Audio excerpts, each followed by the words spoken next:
Hi Glamour, I'm Madelaine Petsch, and today I'm going to be breaking down some of my iconic looks from Riverdale.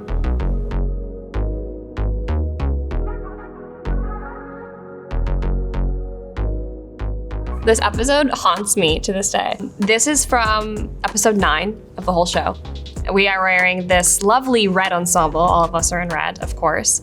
And I have this really cool custom cape on that the costume designer made. Roberto, who was our showrunner and creator, specifically wanted me to wear a big cape with a hood, which I actually ended up doing a lot throughout the rest of the show. This became something that we continue to carry on, which is pretty cool. They made this from scratch. I remember I took a really cute photo in the snow when I was shooting it. It was not warm though. That was not a warm. I don't think any of Cheryl's outfits I've ever considered warm. Comfortable, no. Warm, no. Cute, yes. When I booked the show, I got a call from our pilot costume designer, Hala, and she asked me, are there any colors that you don't like to wear? Are there any silhouettes that aren't really you're into? And I was like, I really don't like the color red. Little did I know, little did little Madelaine know that red was going to become the only color she wore on the television show. And I don't believe, still to this day, any characters are allowed to wear that bright red. And you have to get permission to have red nail polish or red lipstick on the show, which is really funny because Cheryl may have said that she invented red in season 3, but I think she actually meant it. I think it's real in Riverdale land. This is from the Carrie episode, season 2, episode 18. The blood was so sticky. It was corn syrup all over my body. So every time that we'd cut, I would go into the bathroom and they had a C-stand where I'd have to put my arms up on the C-stand so that my arms didn't get stuck to my sides and my armpits wouldn't come apart because it was like glue, essentially. I dumped the blood on myself. I had one shot of that prior to this scene when I walked in, and then they had to paint the blood on the dress to match that. Our costume department is so talented. I don't know how they do it. So the dress blood some of it was the cornstarch, some of it was painted on to match because that's what happens in TV land. And it was sticky and I really enjoyed my shower that night. The red leather jacket. I would call this an iconic Cheryl look. I'm sitting in the Serpent King chair, which was a very big deal according to Jughead. Later, spoiler alert, I got kicked out of the Serpents for doing dumb stuff like this. When you mess with authority, that's what happens. But this jacket was a very big deal. Cheryl joined the Serpents and we were like, how do we do this in a way where it feels Cheryl and also authentic? And I said, she should have a black Serpents jacket. And the whole costume department started laughing at me and brought out the red one. I feel like this could have been a moment where Cheryl could have chosen to blend in and join something and be a part of something, but instead she chose to be herself and stand out, which is ultimately why she got kicked out of the Serpents. But it's a dope jacket. I love it. I've seen a lot of people wearing it for Halloween, which is super cool. And I think it's definitely something that will stand the test of time. Like I'll see this for the rest of my life. Yes, of course. My archery outfit, but of course. This is from season 3, episode 22, Survive the Night. This jacket was custom made for me by the costume designer. Again, most of my looks are, to be honest with you, I'd say like 50% of them are made by the costume designer and are amazing seamstresses who work nonstop and so well.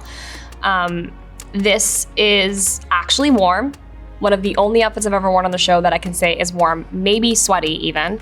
And it's worn with these great red pleather gloves, and I do archery in it. That is only worn when I'm doing archery. So there are certain things that are very iconic to Cheryl, who she is as a person, and this is her archery coat. So I only wear that when I'm doing archery. This is one of those jackets where it's really cute on and it does what it's supposed to do, but I did get bruises on my arms here because the sleeves were a little tight, and to do this with a 35-pound draw for the bow, over and over again, I ended up getting bruises on my arms from it, but we have since rectified it and we put, I don't remember what they call it, gussets in the arms so that they're stretchier, and then we also put a gusset in the side so I have a little bit more wingspan. So when I wear it later in the seasons, in season 4, 5, and 6, it is much more comfortable. Season 3 was more of a test run.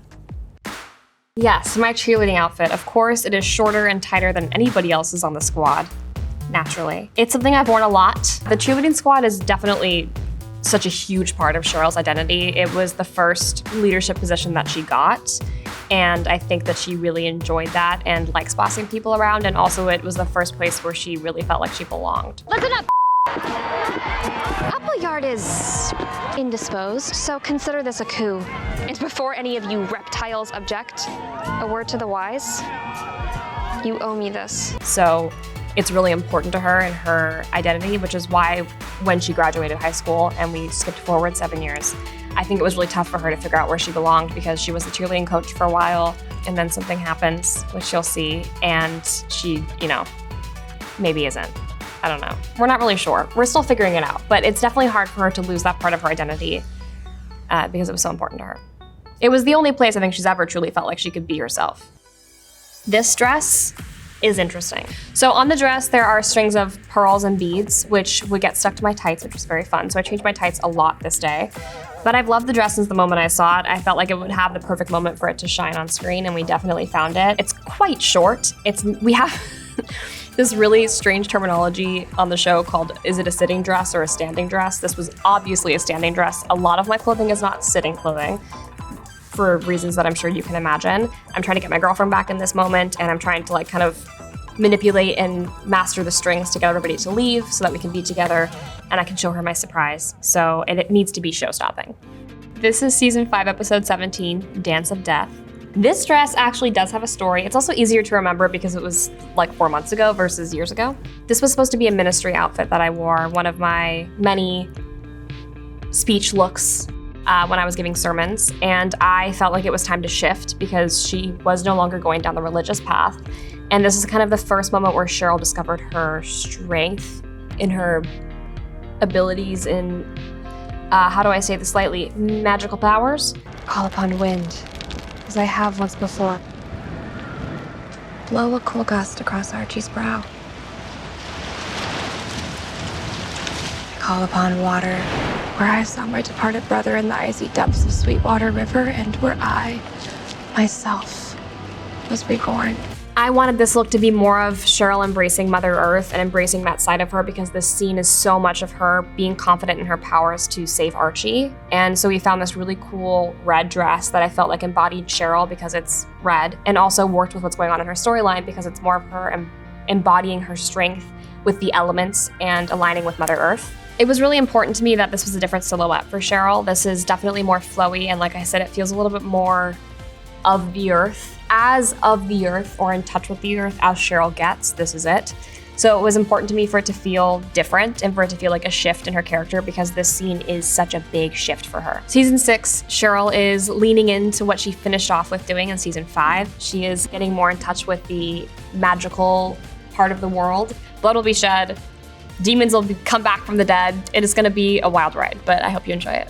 Thank you, Glamour. It's been so fun revisiting some of my favorite Riverdale looks with you.